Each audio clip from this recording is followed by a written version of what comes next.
Hello and welcome back to Cinemarules. My name is Shaun, and today we've got a little bit of a different video here. Tom is not here, as you can see, but we do have someone in his place today, and his name is James. And if you have heard of his channel, he is very popular. His name is on his channel name is James versus Cinema. So, hello, James. Hello, my man. Appreciate you for having me on here. Much love to both of you. You guys already know how we kick it on YouTube, but it's really dope to be able to kind of talk with y'all on here. So yeah, nice to meet y'all, and hello to all of you guys too. Yeah, no, definitely. It's a very strange feeling knowing that we've spoken on social media quite a lot, and we've obviously seen each other's videos, but to actually be speaking to each other now, it's actually a weird bridge that we've crossed now. It's very strange in my opinion, but we're shifting the multiverse. Yeah, literally. And there's been a lot of comments on our videos saying that they want obviously crossovers with other channels and all this stuff. Oh yeah. So, and as you know, we tried to, at the very beginning of our channel, like last year, we tried to set up that movie trivia stuff, didn't we? Which kind of fizzled out because we tried doing it around this time last year, and then obviously Christmas and stuff got taken over, and it kind of just fizzled out. But man, it was a massive undertaking that trying to organize that. But I'm just glad that we've gotten you and on Discord, and we're chatting now 100%, for the first time. Yeah. So how you been? Man, I've been absolutely excellent. I mean, obviously life is life. It's kind of like a pendulum, but as of right now, the motion of my pendulum is just excellent. I feel so grateful. Creativity wise, I just feel phenomenal. And just I'm really taking it step by step, day by day, and just enjoying the process of all of this, because I'm pretty sure you can vouch for this. What we're doing is definitely an interesting place to be in as of now, but I'm just incredibly grateful. That's brilliant, man. It's definitely doing this stuff is definitely a privilege and a curse at the same time, in many different ways. It's definitely more so a privilege. We are one of the few lucky ones to even make it a little bit successful on YouTube. Obviously, we're very infant compared to a lot of the channels on YouTube, but but that needless to say, it's still regarded as success on the platform.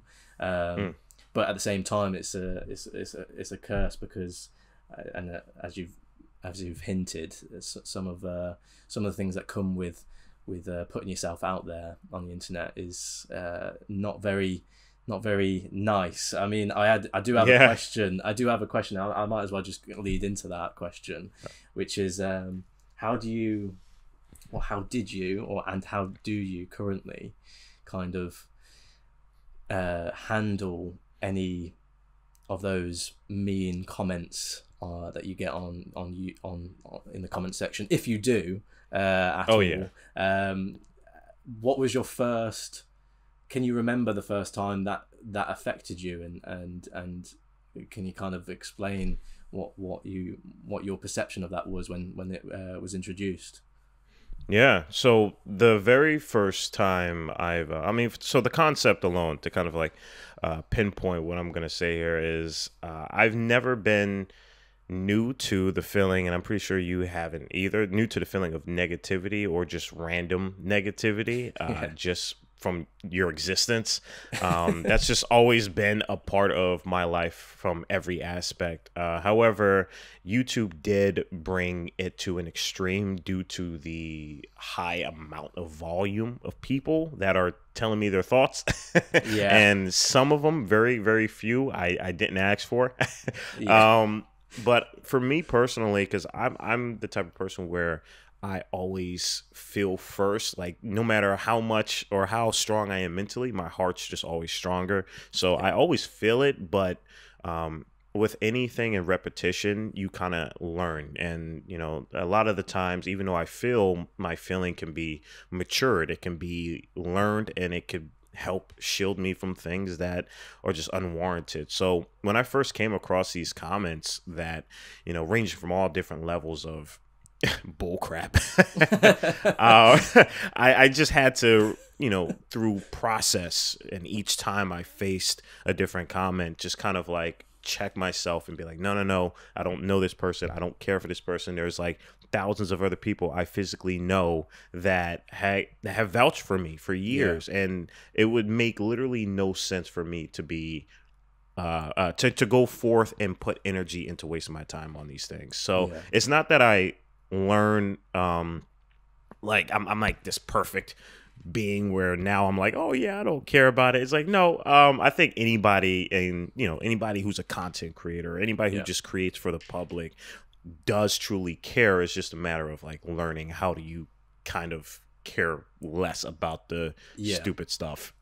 Yeah, and that's the thing, like I feel like I'm still learning to hold back in responding to those sort of comments. I don't know whether you on the odd occasion still put some sort of energy towards responding to those hate comments. I don't know if you still do that or not. Do you?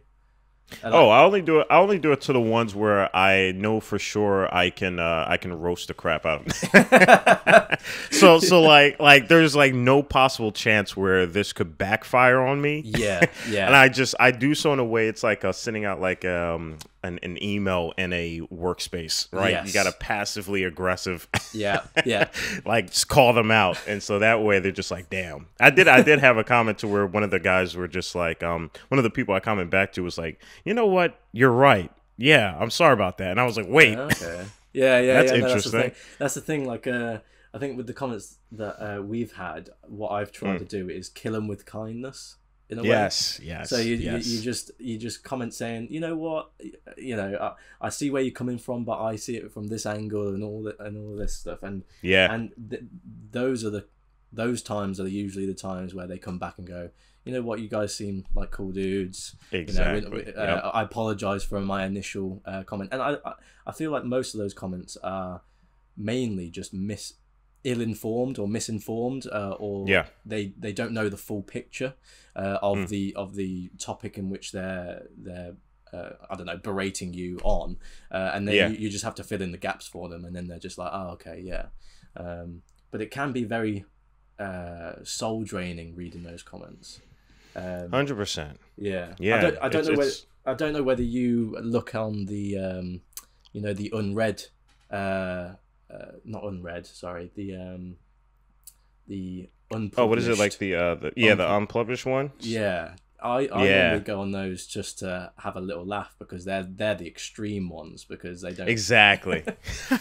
Yeah, 100%. Yeah, one time I was just like, smoking with a friend of mine, and we just decided to have a laugh because he was still new to the whole, he's still not used to the whole, like, oh my God, like my friend is a YouTuber sort of thing. So I'm like, no, it's cool. I get a kick out of it. So we clicked on the tab, and I was like, yo, dude, you got to check out what some of these people are saying, man. It's kind of hilarious. Yeah. And we just had a good laugh over it. It was pretty cool.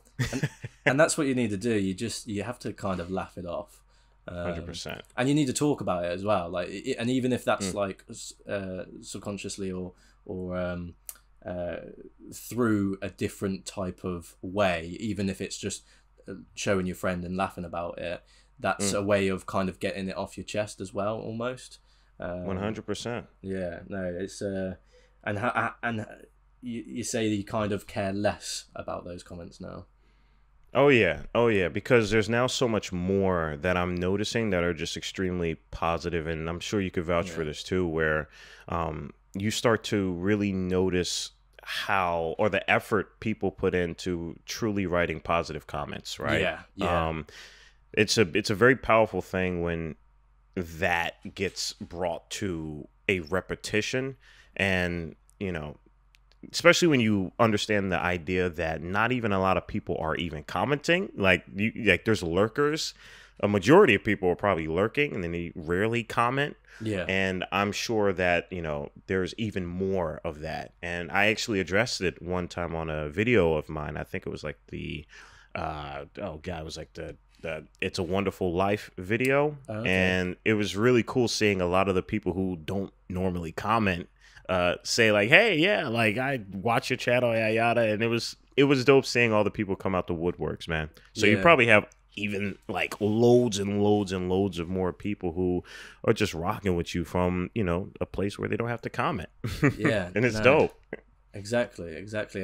And do you have your regulars as well? Do you notice your regulars? You see your regulars? Oh yeah. This dude comes. Oh man, there's several people where they just, you know, they comment faster than I can put the pin comment down, which is ungodly speed, man. Puts the Flash to shame.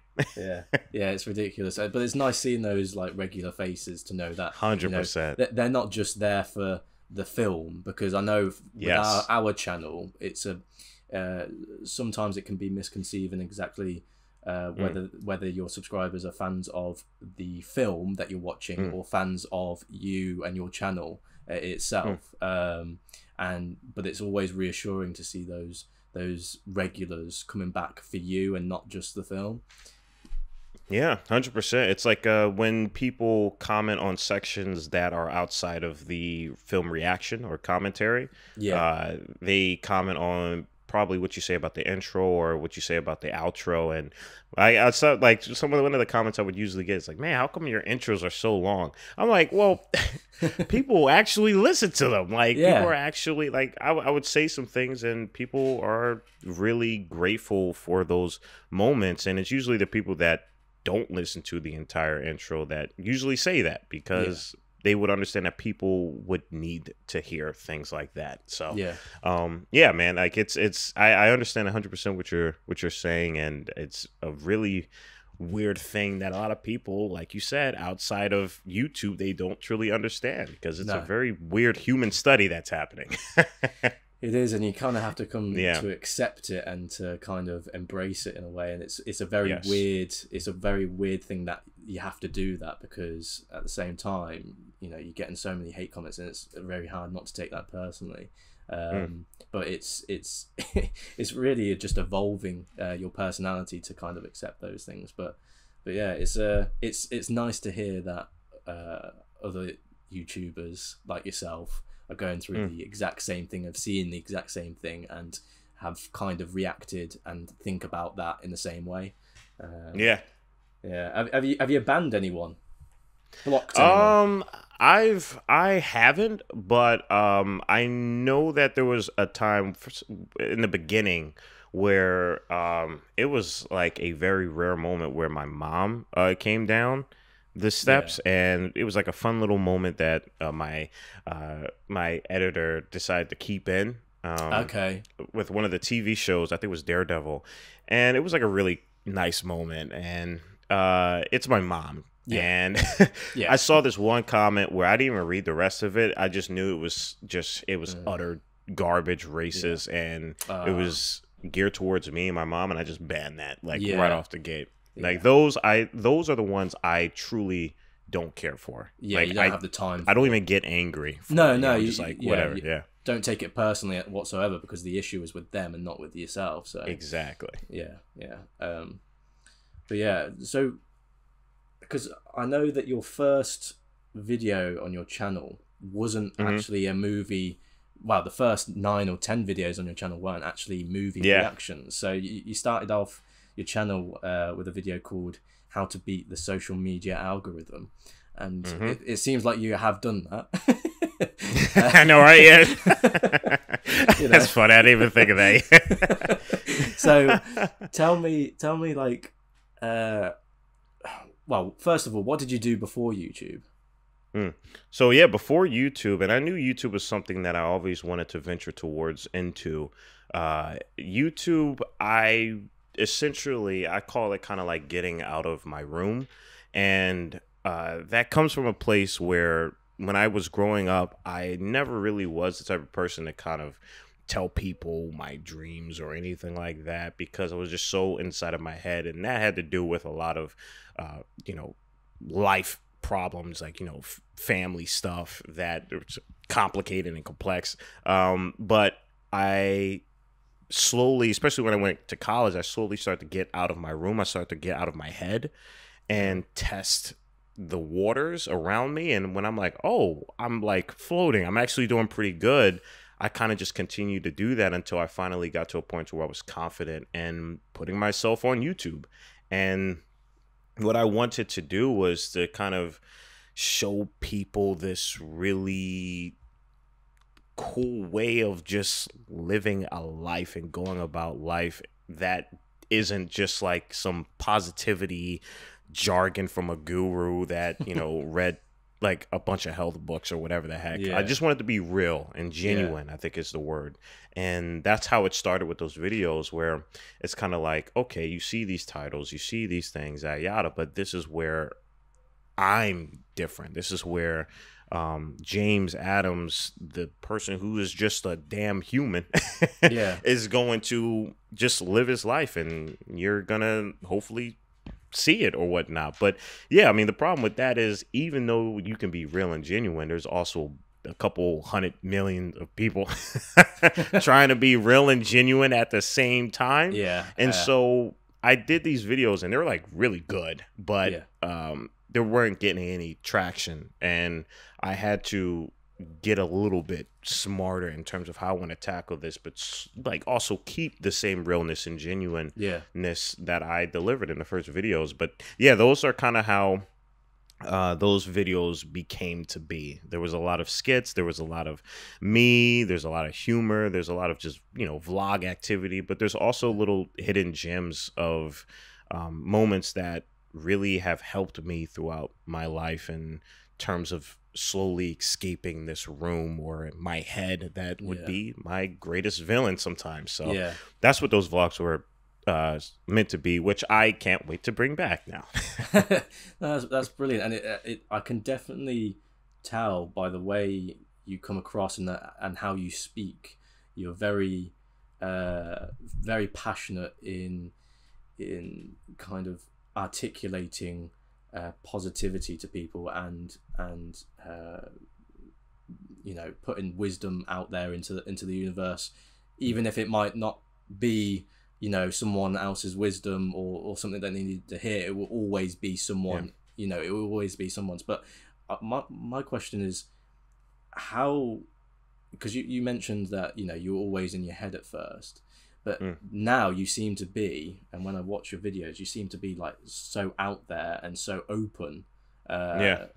How where was that flip? How did that switch turn on? So it was like so the moment of like truth for me was like I was at a very low point when it came down to coming back to YouTube to start this. I came back from California, and that was like a goal for me in terms of just, you know, it was a goal for 4 to 5 years while I was going through college and just building myself. Like, that was the pinnacle. If I could get to California, then I know this is right for me. And then when I got there and realized that, you know, just what I was seeing and how I was feeling, and it just was a lot of conflict that put a really big truth wall in front of me. And I had to decide whether or not if I wanted to be comfortable in this environment, or I should just say, you know what? I almost felt like Thanos in a way, where he was just like, I'll just do this myself. You know, like where you get to a point to where you've given the ball to other people so much, you're just like, F it, I'm just going to do it myself. And like, I always had that mentality, but I never fully given into it. And when I was really on my low point coming back from California, after realizing, you know, some of the truths that I've witnessed and how I felt, and then a lot of the things that I had to face internally, that allowed me to just kind of have this effort, I'll do it myself, Thanos mentality, where I just say, you know what? I'm just gonna do this, and we're just gonna go from here. And a year later, after doing that, I'm starting to kind of see and confirm that, like I can do this. No, there is a thing that's happening here that's very real that I didn't see or I didn't feel genuinely over in California. So it was kind of a transformation, a cycle that was always building up from when I was very young, and just kind of matured itself for when I finally said, F it, I'm gonna do this thing and we're gonna just go forth and be us. You know, it's gonna be just us. Let's see how this happens, and it worked. And I'm pretty happy about that. That's brilliant, man. And what was the reason why you moved to California? Because I know you're very much into your photography, your videography. Was it California because that's where, well, in the perception of the world's eyes, that's where everything happens in terms of in that industry? Is that what you were going for filmmaking or whatnot? Oh yeah. So I'd be lying to you if I said that wasn't a piece of it for sure. Like there were like what was I was like 19, 20, I believe. Really? And I mean that's fairly young, but there was also this allure that Hollywood gives to where it's like not even well yeah, the film industry gives to where it's like you need to be out in California. Yeah. Especially when I was in film school, that's kind of what they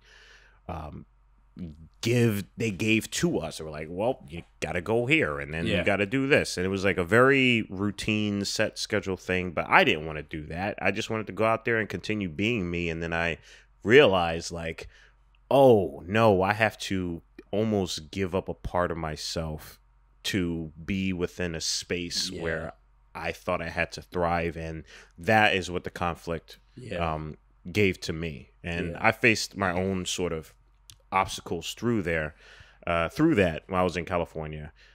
That made me realize that like primarily you're gonna make wanted your to own go path out there. you're gonna make your own path rather than taking someone else's structure. Exactly. Approach. Yeah.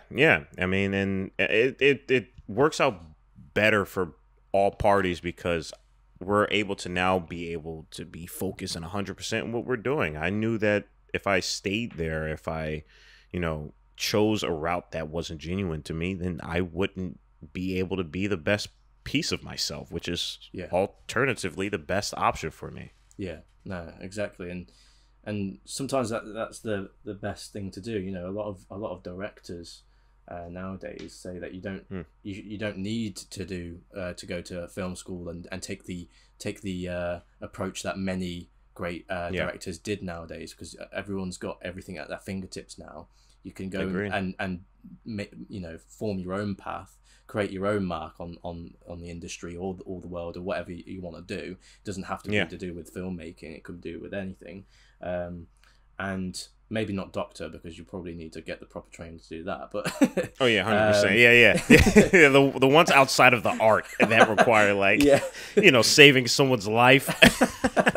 Yeah, exactly. A brain surgeon, 100%. Go to school, please. Yeah, go to school. Don't make your own path. Don't make your own way there. But in saying that, and you taking your own approach and being yourself, would you say that you found your own style in that, or did you find that before? Like, because I see on your Instagram quite a lot your photography pieces, even your Instagram stories are very much unique to your personality, and I was wondering whether you found that in after you made that decision or before. Oh, I found that one before, and I think that's the reason why the conflict came about in the first place, because when I originally got into Instagram, it was through the act that I could make really cool edits, and I was young. I was like 16, 15, 14, and I was like creating really cool pieces with my iPhone that when I brought it to Instagram, it gained an audience, and that's why I was like, oh, it was like my first blip in the world and confirmation.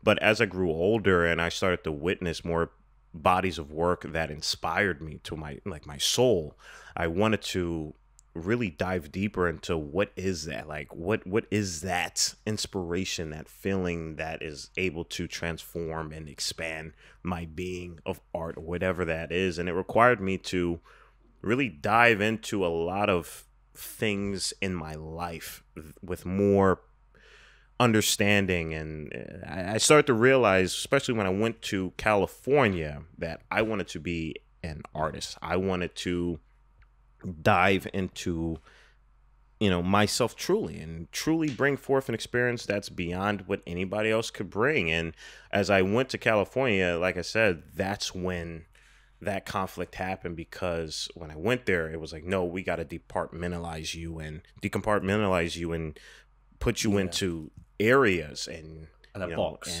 and a box, exactly. And that really built that tension, and made me say, you know what, F it, I'm just gonna do my own thing. Yeah, that makes sense, man. That makes a lot of sense. And I think a lot of people will actually hear that and be like, you know what, that's probably best for me as well. A lot of people have this vision or idea, and chasing that idea, and going to California or being, taking the traditional route probably isn't the best way in order to fulfill that idea, or bring it into fruition.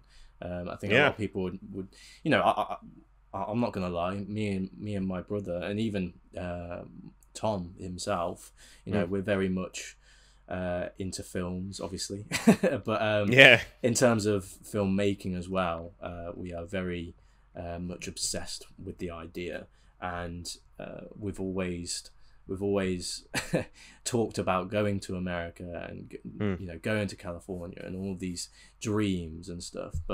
And so even you saying that kind of fills me with a bit more confidence in myself that maybe taking my own path is more beneficial to me. And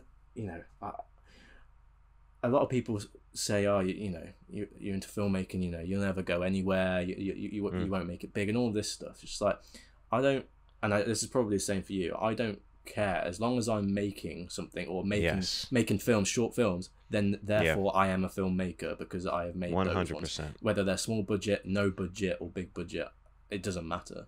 As long as I've created something and it's out there for people to watch or enjoy or even hate, you've created something. So that's beautiful, and that's really heartwarming to hear, because that is the very thing that I would say, out of all the comments, that's something that I've noticed often on my end, where when I was over in California, or more specifically the film industry in California, the nepotism and the title worshiping is something that I genuinely disliked.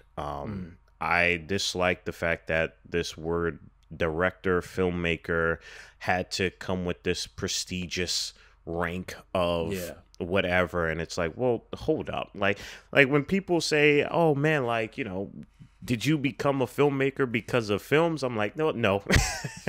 I became a filmmaker because it allows me to tell the story that I want to tell through that medium. It wasn't because I was inspired by Quentin Tarantino or other Spike Lee. Just it wasn't because of them, though they do inspire ideas.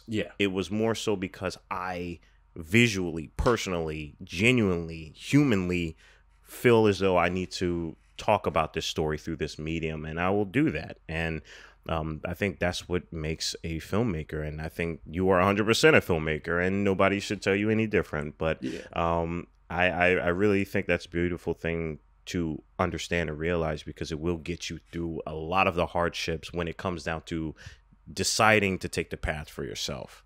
That's a strong backbone to have. Yeah, exactly. And if you wanna become a filmmaker because you want to make films like Quentin Tarantino or Martin Scorsese, then you're doing it for the wrong reasons. You create films or art, that is true to yourself and reflects what your own style rather than someone else's. And those people can help you, like you said, form ideas and inspire you in different ways, but it shouldn't be the main inspiration. Exactly. But in terms of that, then leading on, how would you, if someone asked you describe your photography or your cinematography style or vibe, how would you say it in a sentence? I would call it a surrealist mirror in a way. What I kind of see myself as is a prism. Like, I refract whatever reality is kind of sending to me, and then I distort it and, modify it and mold it in a way that includes, infinite possibilities. But it's my job. No, not really my job, but it's just my being as an artist, as a person who cares, to kind of see and dive myself in all those different avenues and pull together a string of very abstract yet deep and personal and understanding and depths of just art to a physical place. And my thing to, I guess, what I always tell myself to, keep myself in check is, if you want somebody to digest what you're saying or what you're presenting to them, don't force feed it to them. And a lot of the art that I put out is very like, hey, you can see how deep you want to go, because you can go there. I will allow you to go there. You can go as deep as you want. You can have a whole existential crisis, or you could just be like, that's a dope fire emoji photo. And anywhere in between that is a story, I think. And I think that's a beautiful thing of what I can proudly say my art and my life now is advocating, because I was able to, have those conversations with myself. That is perfectly described, I think, because as you were saying that, I was picturing all the things that I've seen come from yourself, and it perfectly reflects your description. So that's awesome. Why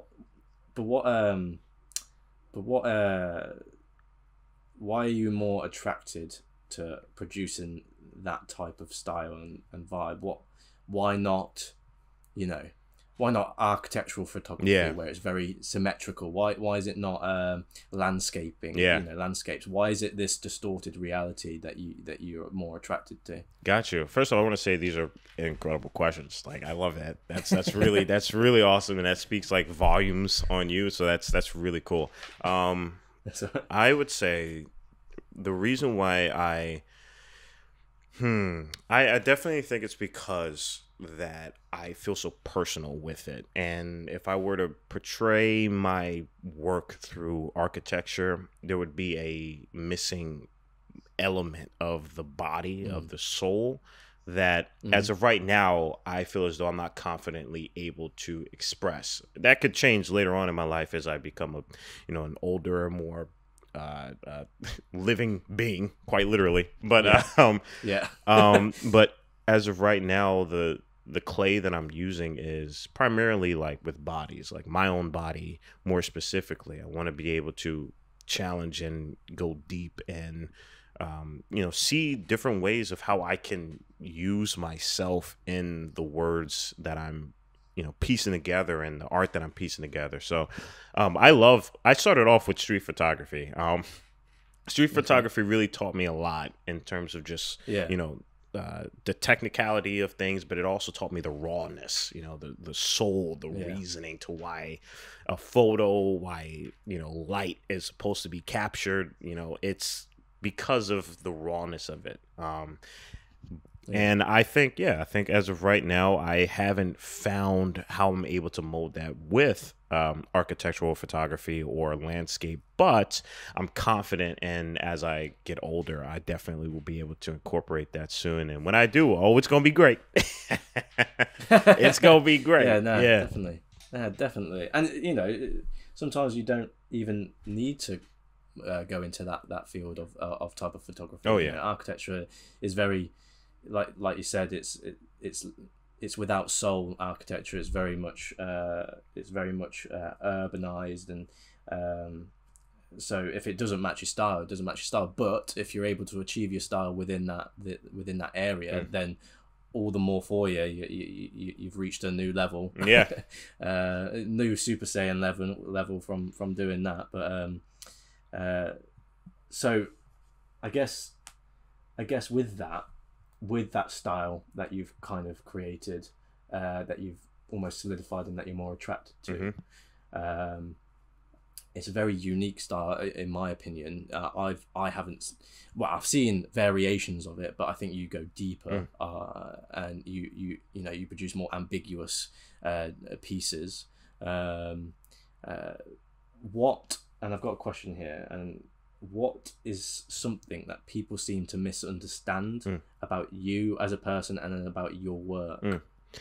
I would say it's more so the mirror effect. It's like when people see my work, I only hope they understand that they can really find a lot of themselves in it, and I want that to always be the case. And I understand now that that won't always be the case, and I'm comfortable with that. But I always do strive my hardest to make these pieces as relatable, despite their abstraction and, you know, distortion of reality, that people can find themselves within these pieces. And that does require a lot of self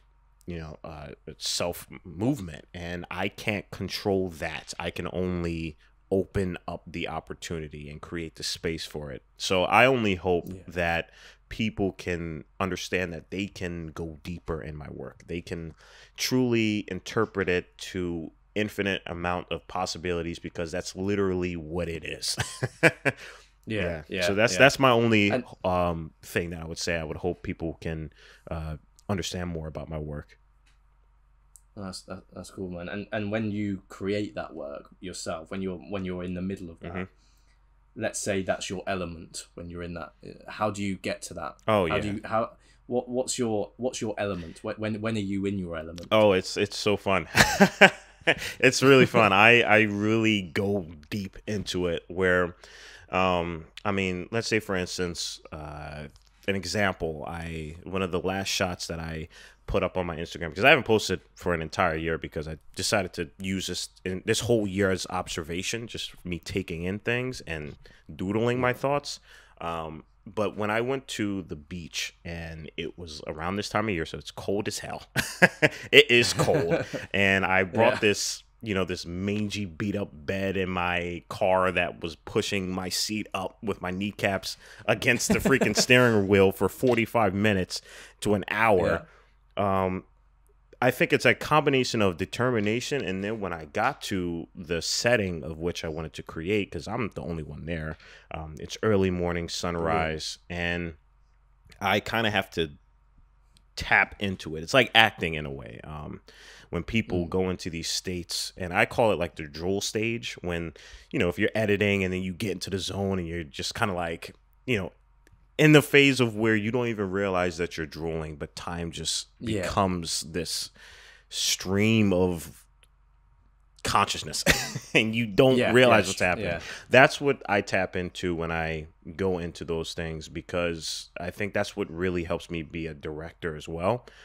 When I do even include other people, I really try my best to show them how deep they can go and where I'm, you know, laying the foundation with. And it's a beautiful thing. It really is. It's very freeing, and it's like being a living diary almost. Like, I get into these moments of where I don't see anybody, I don't need to care what anybody thinks, and I just act. That was my kind of next question, but you've kind of already answered it, which is, do you ever feel self-conscious doing these very obscure and different things in those types of environments? So, for example, if you were on that beach and there were other people around, and you're on your own and you're bringing a bed onto the sand, do you not feel a little bit like everyone's gonna be like looking at me, thinking things? Does that not ever get to you, or do you just kind of block that out, and you've learned to block that out over the years? I definitely learned how to block it out, but I do turn it into a funny joke as well. Like, because I'm like, I can't imagine what these people are probably thinking of if they see this tall weirdo kid just walking to the beach in this cold weather with a bed behind him, dressed in a suit and everything, you know, like, it's always funny to me, but it's sort of kind of like, when you watch behind the scenes, like, Mission Impossible 7, Fallout, right? Like, people are probably like, why the heck is Tom Cruise flying out of an airplane? And this is for real. Like, he's actually doing it. But then when you see it, you're like, oh my God, And now I understand. Exactly. Yeah. And that's the connection that I hope people do get. Like, I hope you understand why these things are happening. But it is funny. I'm not gonna lie. Yeah, I could imagine. Bringing it back to the YouTube channel. So you obviously created these videos beforehand that weren't movie reactions, and you said previously that those videos weren't getting traction, and that's kind of why you decided to do movie reactions, to connect with a wider audience, and then you could sprinkle a little bit of yourself within those videos. But was your channel called something else before that then? Because obviously it had nothing to do with cinema in a way. Yeah, it was really lame. It was kind of just my name. Oh, okay. Yeah, it was definitely just my name, and I was like, man, this it just didn't like the way time and fate just kind of happened. Just did not was not in my hands at that time. But I knew I just had to start YouTube soon. Kind of looking back, because we're kind of blessed with hindsight. I'm thankful that I just started the YouTube, even though it was just my full boring president name. No, but that's the thing, like, some people do that because they try and make themselves their name. The I don't know, the what's it called, the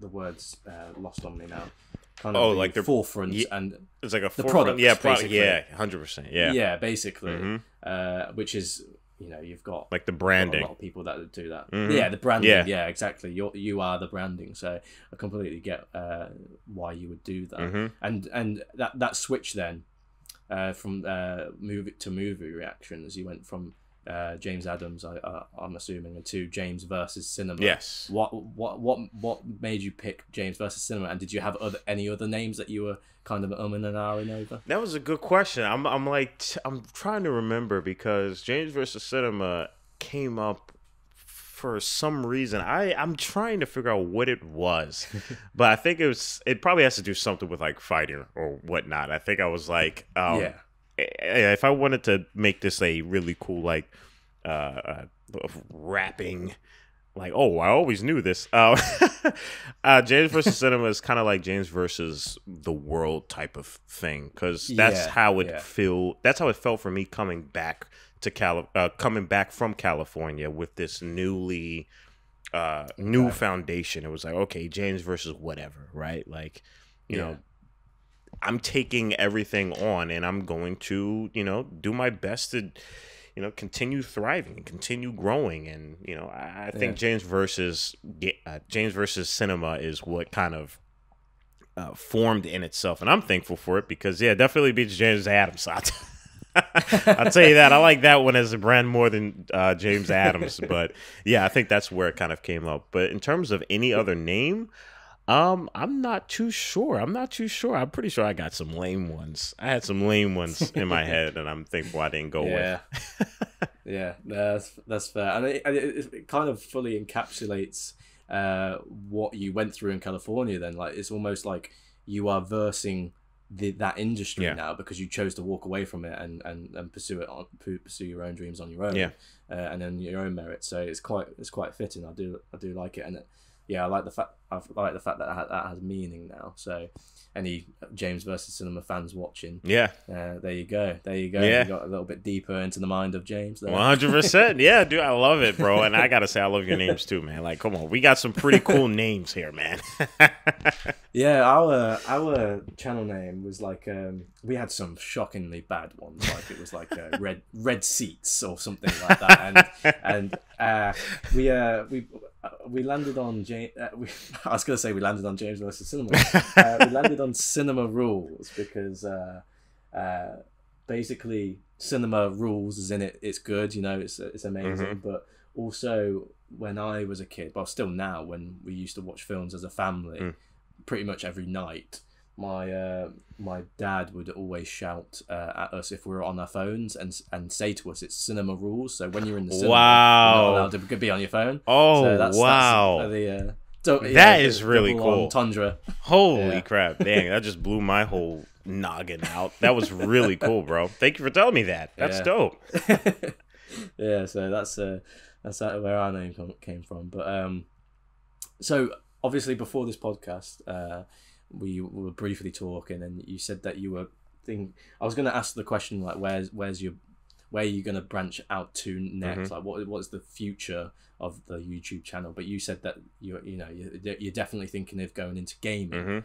So talk a little bit about that. Why have you made that decision? Are you a big gamer, or is that just a logical next step for a creator on YouTube? I'm a huge gamer. I mean, when a couple when we spoke earlier about kind of what brought this feeling of putting myself on the internet, and specifically on YouTube, being in my head was the main thing from that. And what I would do in my head primarily, and I mean just what I would do in my room, is play games. Like I am a gamer to a T.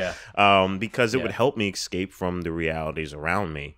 And then as I slowly started to test the waters outside of said room, I stopped gaming a little bit because, I didn't kind of have to anymore for the reasons that I placed into it. And it's nice kind of coming back to gaming, because I have been, playing games for like the past year and a half or two pretty well now. And it's just so great to be in a better mind state and coming back to it. And I feel as though if I tackle it the same way that I'm tackling James versus Cinema, to where obviously, I'm going to be just a lot more laid back, just entertainment, just having a good time, because we're playing games. But because I'm older and I've grown with myself, I can now bring forth a very interesting value that can help people in their lives that are outside of gaming. And I think that's a really beautiful thing. And you've seen it with a lot of really big creators that seem to go beyond that of their content. And, it's due to them being them, and I think that's a super important thing. And James versus Games seems like something that I can bridge the gap between my younger self and my older self. And then obviously, technically, like the maneuvers I'm making in my head in terms of, what I want to do 5 years from now. James versus Games, if it comes out, and I'm sure it's hopefully going to do good, it will definitely help aid what it is that I want to do as an artist and as a human going forward as well too. Yeah, no, that's brilliant, mate, and I'm excited to see that James versus Gaming, because I'm not. Well, I was a massive gamer just like yourself.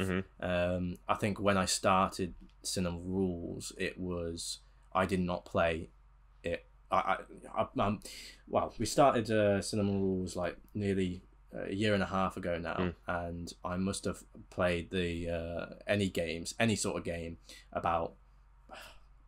Well, I can count on both hands the amount of times I've played it within that year and a half. So I have not played it that much, but I love them. But I love them more when I'm with other people. I feel that.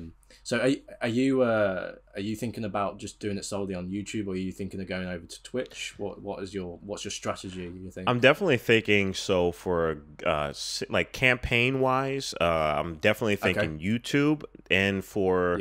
Let's say, for instance, I want to kick it with the community. We just play some stupid, games that are just really funny. Then I'm definitely going to bring it to Twitch and, involve the community, because I think that's a really cool way to just being able to, have a cool relationship with people that engage with you. But it's also just nice to kind of kick back, get laid back and just, play some stupid games. With people that watch you and support you, and I think that's just really cool, Yeah, it's definitely a different experience playing it in front of people, just chilling with them. Yeah. Like that's what I love doing, just chilling Exactly. with people Yep. and experiencing something with someone. I will that's probably, I will say though, before I do James versus Games, I am planning on doing some video essays too, to kind of brilliant. to kind of just transform the content a little bit Yeah. further outside of the reactions as well. But yeah, definitely looking forward to those two. I just had to say that just in case people are like, wait, Yeah. video essays. What? Yeah, no, thought yeah. you were gonna do those. Yeah, no, video essays are very interesting.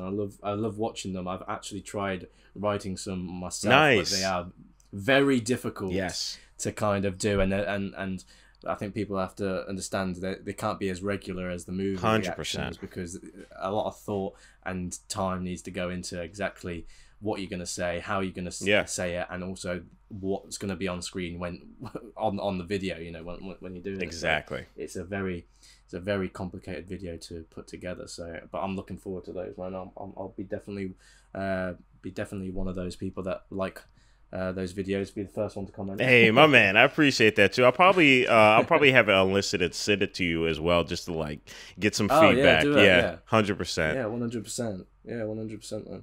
Man. Yeah, we actually. I'm thinking of because two of my friends are into gaming, and they've seen the success of Cinemarules, and they want to do a gaming channel with me as well. So we've actually started filming some footage for that. Oh, fire! A couple what? of days ago. That's so dope, man. Yeah, we actually did a lot of VR, virtual reality gaming, which is it's just insane. So a lot of horror games. Yes. VR, oh, dude, I'm gonna be terrifying. there, bro. Please send me the link to that. Oh my goodness, that's hilarious, y'all.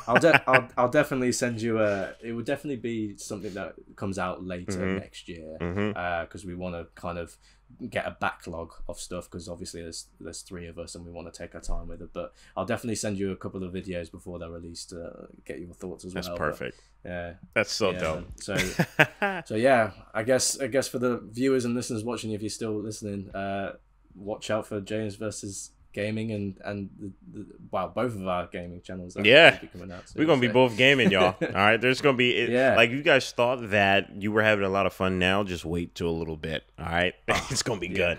yeah, exactly. Rounding it. I'm conscious of the time. I don't want to keep. Oh no, you're good, dude. I'm having a blast. What's obviously this is gonna be a question, because we're both into film. So what's your favorite film? Oh yeah, favorite film. Top three that come into mind, maybe. Got you. Hitchhiker's Guide to the Galaxy. I love Blade Runner 2049, and recently, I have been loving Portrait of a Lady on Fire. Okay, I haven't seen Portrait of a Lady on Fire. Oh man, what's that about? Is that Yeah, it's I believe it's a French film that dives into these two women who have to secretly hide their love for each other, and it is shown through first off, the colors are gorgeous. Oh my god, the cinematography is just incredible, but it's so wonderfully written, and the way that it's shot, it's almost like a beautiful poem that is being portrayed to us, and all the palettes of emotion are just dipped into it and portrayed through these two people who are just quite simply in love with each other. But obviously there's complications, but it's incredible. It's the way they continue to transform and evolve the film in itself is top notch. And have you reacted to that on your channel before? Oh, Is yeah. that something that you've watched before? Oh yeah, I've reacted to it on the channel. It's like very low key, which is really cool. Yeah. It's very cool. But yeah, definitely would recommend that. But yeah, those are the three films: Hitchhiker's Guide to the Galaxy, Blade Runner 2049, and Portrait of a Lady on Fire. Nice, very nice. How about you, man? I'm quite surprised that Hitchhiker's Guide to the Galaxy is one of your favorites. Oh yeah, that was derived from some source material previously, wasn't it? And a lot of the fans from that said it wasn't as as good, or am I thinking of the other way around? I can't remember. It's been a long time Yeah. since I watched that film, if I'm honest. Yeah, so I'm not too sure about the community around it. I just know how important it was to me, because it was like one of those films when I was younger that helped me get out of my head, which is funny. It's super funny because it's an existentially. It can be an existential dread of just it is, of infinite possibility, because you're talking about like everything of the universe and just the craziness of it all. But I think it's so awesome that I found myself through something like that, and it's a comedy. It's a space comedy, and I love that. So I go to it all the time. No, that's cool, man. That's cool. I think my favorite ones are probably The Social Network. Nice. Just because of the writing, and Jesse Eisenberg is just magnificent, able to incredible, and the editing obviously, and then probably About Time, if you've seen that movie. I have not. It's a romantic comedy, believe it or not. Well, I'd say a romantic comedy, not the traditional romantic comedies where it's almost a slapstick almost. It's very mature romantic movie. Nice. And that's about a guy. His dad tells him on his 21st birthday that the males in his family can go back in time. Oh wow! And he says you can do it. You can do it for whatever reason you want. Your grandfather did it for money. I did it for knowledge. I read a load of books, and then this kid chooses to fall in love, and it's just an incredibly written movie, incredibly written, and emotional. I definitely recommend you watch it. 100%. I feel like I've heard of something like that before, and I heard really great things about that. I definitely got to check that out. Yeah, a lot of people see like the front cover of it, and they might see it on Netflix. Tom definitely did as well, and he was like, "Oh, this is going to be trash," and he watched it, and he was like, "This is an incredible." Yeah, film. nice. So it definitely needs shouting out. But then what was the third film? It's difficult. It's because I've watched a lot of brilliant films. I loved a ghost story that we reacted to. Oh yeah, haven't seen that. I've heard great things about that one as well too. Oh, it's brilliant, brilliant movie. And I also like Ryan Reynolds' Buried. Have you seen that? I have not. Oh wow, so, I've seen it around because Ryan Reynolds, but I didn't know that it was like really good. Like, did you enjoy it? I mean, you obviously enjoyed it. Well. Yeah, it's a lot of people don't like it because of the fact that the whole movie is within the coffin with him, and he's obviously buried alive, but the whole movie is in there. But I just love the fact that it was an impossible film to shoot. Wow! But they were able to do it, and it's all within. You spend the whole time in the coffin with him, and he's trying to get out, but it's so invigorating, it's so enthralling, it's emotional, and yeah, I just love the technicality of how they achieved that film. It's brilliant. That almost reminds me of I actually watched you guys react to this. It was the phone booth one. Oh yeah, that reminds me a little bit of the phone booth. Was that with Jake Gyllenhaal? Was he in that? No, Colin Farrell. There we go. Yeah, that's it. Yes, 100%. Yeah, no, I love that movie. But yeah, I've got what are the okay. Well, what's the film that kind of like gave your head an explosion? Like, we got films like Memento. I know Christopher Nolan's a pretty he's an OG when it comes to that. Yeah. What else? I'm trying to think. It's a good question. It's a good question. But I think it has to be A Ghost Story. Nice. Just because of how deeply and emotionally significant it is. And everyone can derive a different meaning from it when they watch it. And the way it's executed is very indie, and it's very subtle. I just love ambiguous films. I hate films giving me the answer. Exactly. I love Same. leaving it. Yeah, I like leaving it with a question or multiple questions, and me figuring it out on my own. That I love that, and that's what A Ghost Story did for me. That's beautiful. Is that the one with Ben Affleck's brother? It is. Nice. Yeah, Casey Affleck. which is very. Yeah, which is quite. It's quite unfortunate because he's obviously had some controversy surrounding his name recently. Oh wow, I didn't know. Yeah, he's apparently like assault allegations, like sexual assault allegations on set. Damn it, like Casey! No. Yeah, I know. I haven't read much about it, but Tom did tell me about it. So yeah, it's unfortunate. But to be fair, he's not in the movie as much. He's kind of hidden. Oh yeah, he's covered with the a blanket. Yeah, so it's a little bit better. That's actually great then. Okay. Yeah, it works out for everybody. What about yourself? I would say, oh man, what was like a mind explosive movie? Memento was really good. Memento was just like, I've never seen something quite like that. But there's something else that really threw me for a spin, and I'm not sure if I can recollect what it is, but it just left a weird sense of happiness that they ended it off in a very ambiguous way. I have to bring it up, but definitely Memento was one of them. I truly loved obviously Hitchhiker's Guide to the Galaxy. They do that multiple times. I mean, that's the whole flow of it. That's the whole cadence to that film, is to just kind of be like, yeah, literally anything can happen. there is an actual proof that literally anything in your entire thought or existence can happen. And I think that's absolutely mind-blowing. So it kind of inspired me to just be like, you know what, F it. I'm just going to just live my life. Because why not?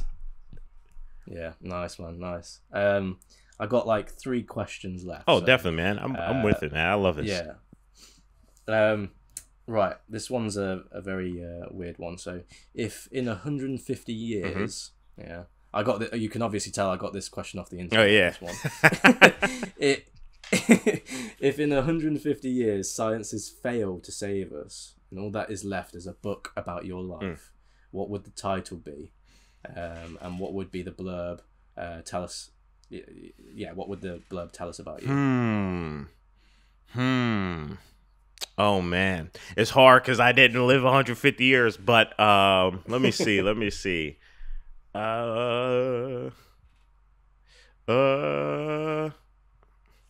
know what? Just give us the title. You title of your book. The title of my book is going to be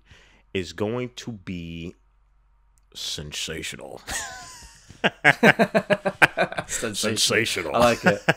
And then when they open it, it's good. The blurb is going to be no matter what you experience in this book, no matter what you go through, just know that the life that you live is going to be sensational. Nice. And then it's a bunch of memes, really. Filling the page. Nice. Yeah, I'll definitely buy that. Yeah. Just a bunch of memes every page, man. Yeah, that's brilliant. Oh, okay. What's one thing you wish you had known before you began YouTube?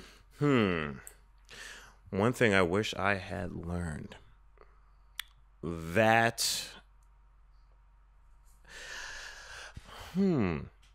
thing that I wish that I've learned about YouTube.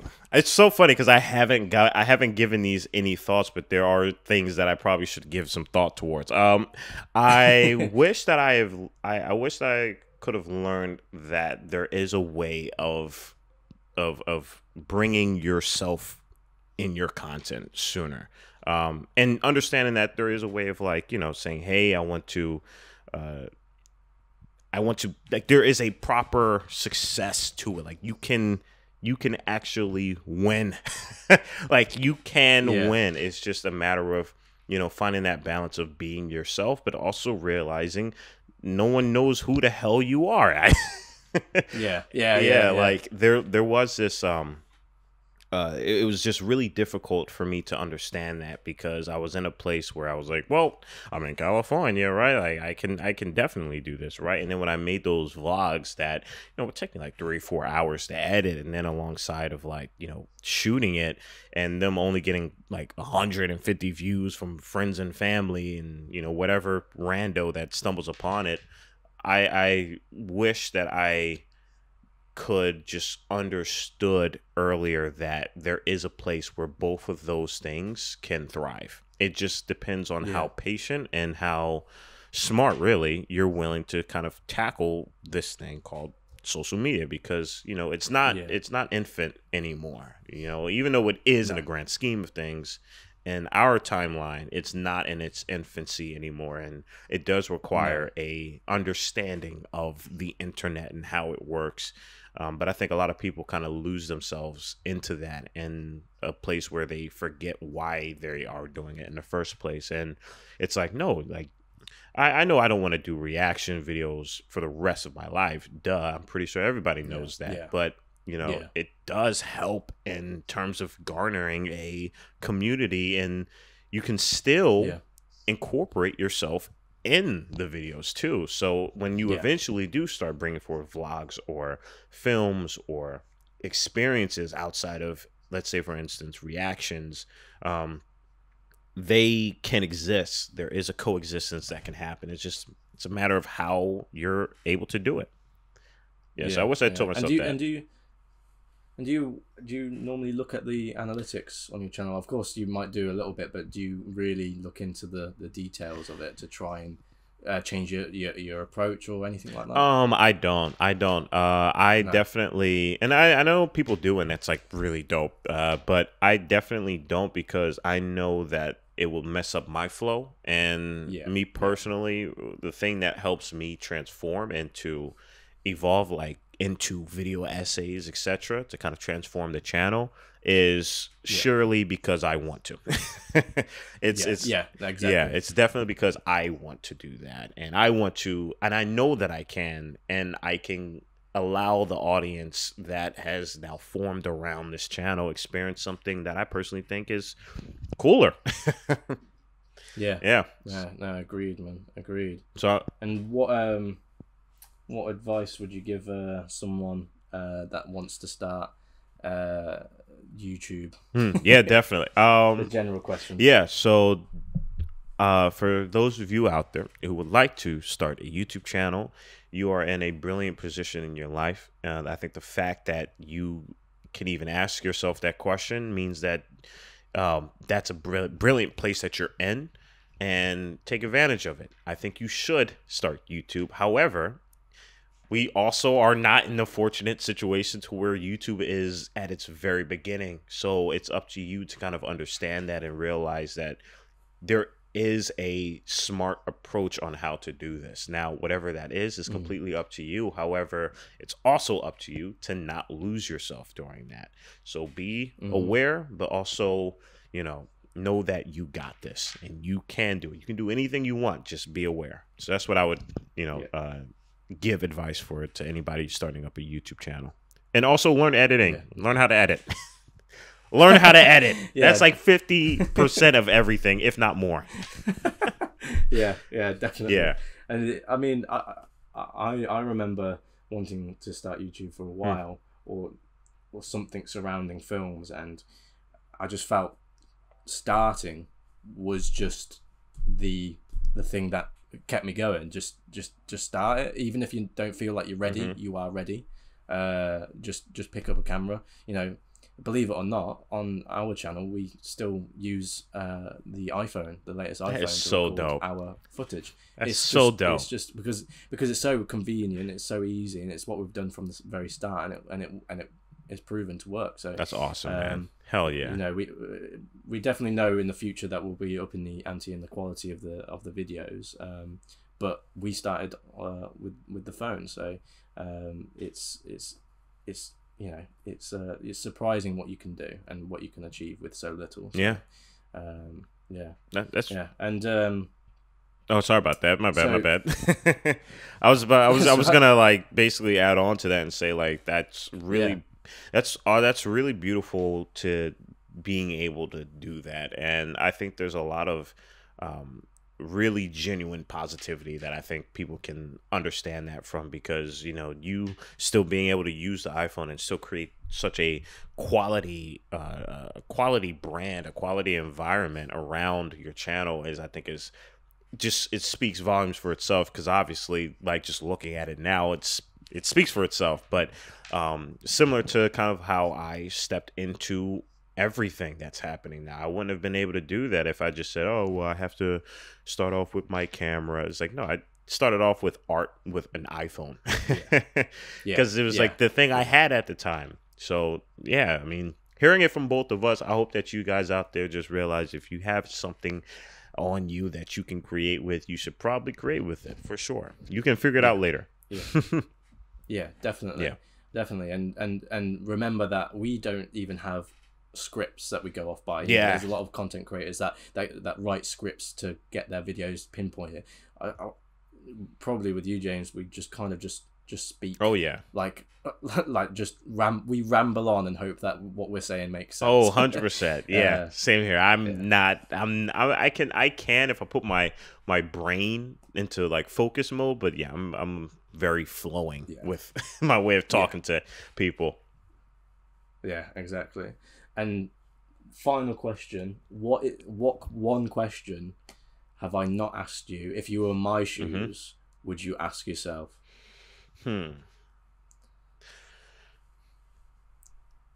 Mentally, how do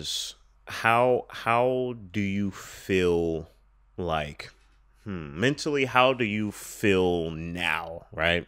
And I found myself asking a lot of people this too. Like, even when I talk to people who, I go out to, dinner or brunch with them, and it could be from people that want to, talk about business, or people who want to talk, just are my friends. I find it very important as well to just, I call it like bringing people back to the live stream. And we, as humans, we find ourselves so much in all different types of areas, and it's really hard to kind of bring ourselves to the now, and unless we talk about it. And I think in order to do that, you just have to ask people, hey, like, so how are you now? Like, how are you how are you now? But I think you totally did ask me that, by the way. I think you totally did ask me that. So if there, now that I think about it, but yeah, I think no, I think it's definitely an important one to reiterate though, because how are you now is also like, how are you mentally, because obviously mental health is a massive thing now, and it's so easy for someone to reply to that by just saying, yeah, I'm good. Yeah, exactly. But in actual fact, just ask them again, just like, no, seriously, like, what's going on in your head? Like, talk. Yeah. 100%. And I'm grateful, again, now that I think about it, I'm grateful for you asking me that, and I'm grateful for people understanding the importance of it, because despite everything that we've talked about, it doesn't work unless you mentally can operate. When I came back from California, and I forgot to mention this, there was 2 months I spent not doing anything. Like I was defeated, even though I grew from it, and I know that there was growth in it, and there was no regrets at all. But again, I feel with my heart first, and coming back from California after being there and witnessing all of that and feeling all of that, and then coming back home and that feeling of like I failed, even though it's not true, but it feels like I failed, and it feels as though like I've let myself down. And bro, like it was hard. I didn't talk to nobody. I knew I had to feel this. I had to get through it, because it's the only way. But I had to feel it. I had to understand why I'm so passionate about this. And once I finally got through that, once I finally grown through that, and I'm so thankful for myself for going through that, it really just felt like a tremendous weight was off of my existence, especially with YouTube now. And that's why when, you know, having this dope community and being able to, you know, have these cool moments with even you, and you're like across the map, I think that is like so that is so awesome, man. That is really cool, and wild, isn't it? It really makes me happy, for real.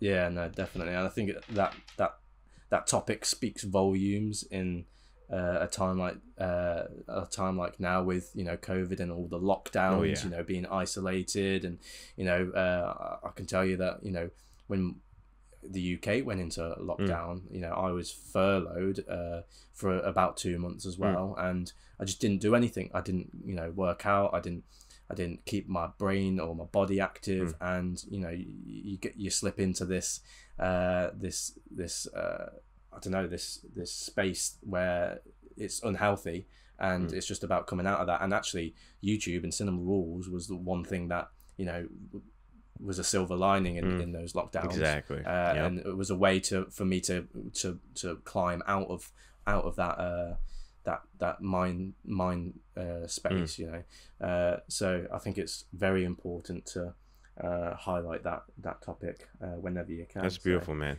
That's perfect. Yeah, dude. I'm really happy that you were able to even find that, because it's the very same with me. So that's really cool that we are super aligned on that one, because that's a strong backbone to have. Hell yeah. Yeah, definitely. But yeah, that's all the questions that I have for today. But to let the viewers know that we will be reacting to a film as well that will be coming out later this week. This is actually getting recorded in December. But, we're actually putting this out later on, early next year, like February time, because as people might know already now, that Tom is actually having a baby, so he's got a lot of priorities. So, and obviously I want to kind of keep the train going with this and helping him out and stuff. And thank you, James, for coming on and helping me out with this video and talking with me. It's still surreal speaking with you when you're halfway across the world.